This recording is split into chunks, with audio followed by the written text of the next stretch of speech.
And this is a tribute for my long hair. Hi everyone! It's Jenny. Welcome back to my YouTube channel. For today's video ay i-share ko sa inyo kung ano yung mga go-to hairstyles ko sa school noong 5 months ago, nung wala pang pandemic. Hi guys! So this is what my hair looks like. After 2 years na walang gupit-gupit, ay nasa hips ko na siya. Share ko lang. Bow!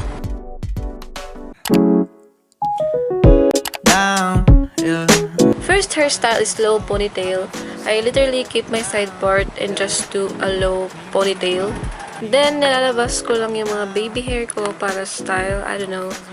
Pag pumapasok ako sa school, tapos pagbasa pa yung buhok ko, pero naiinitan na ako, ay ito yung ginagawa kong hairstyle. Favorite na hairstyle ko kasi walang hassle and it's so simple lang talaga.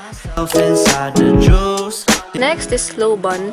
I keep my side part pa rin and twist my hair in a low bun, and that's basically it. I like this hairstyle because I look demure, innocent, and neat. Char. Di gaya pag exam week and I have to do a messy bun because crowning is real.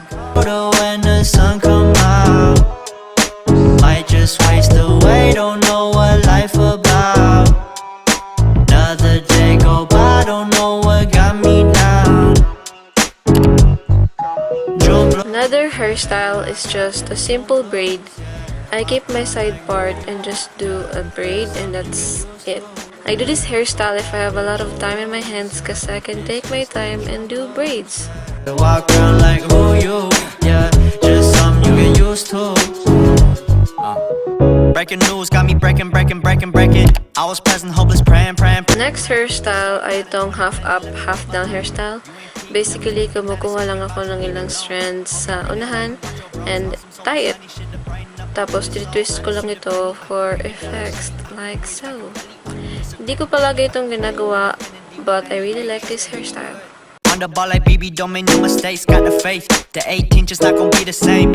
Finna be down generations, not gonna be in vain. Too young, why you gotta go, I just wanna know now, true now. Cry and get no, hope you free your soul, I might have caught the June blue. Lastly, for this hairstyle, I use headscarf or bandana. So, doon ako sa triangle or side nagpo-fold, hindi the other way around. Pin-fold ko ito hanggang sa dulo. Ginagawa ko lang itong hairstyle pag gusto ko na down lang ang buhok ko. But at the same time, ay hindi pupunta sa mukha ko ang buhok. Because that would be so annoying. Sun come out, might just waste away, don't know what life about. Another day go by, don't know what got me down. Drum blows, yeah, I got the drum blows, yeah. Walk around like who you, yeah. Just something you get used to, yeah. Go blame the drum blows, yeah. It's just the drum blows, yeah. Walk around like who you, yeah. Just something you get used to, yeah. Ayun lang yung mga go-to hairstyles ko na ginagamit or ginagawa sa buhok ko. Kasi yun lang ang bet ko na hairstyle para sa ganitong buhok. Ginawa ko itong video na to kasi this will maybe ito na siguro ang last time na mag-long hair ako kasi papagupitin ko na to. And that is it for this video. Thank you so much for watching, and subscribe kayo sa mga bago pa lang dito, and check nyo yung channel ko, and yeah, see me in my next video. God bless and goodbye.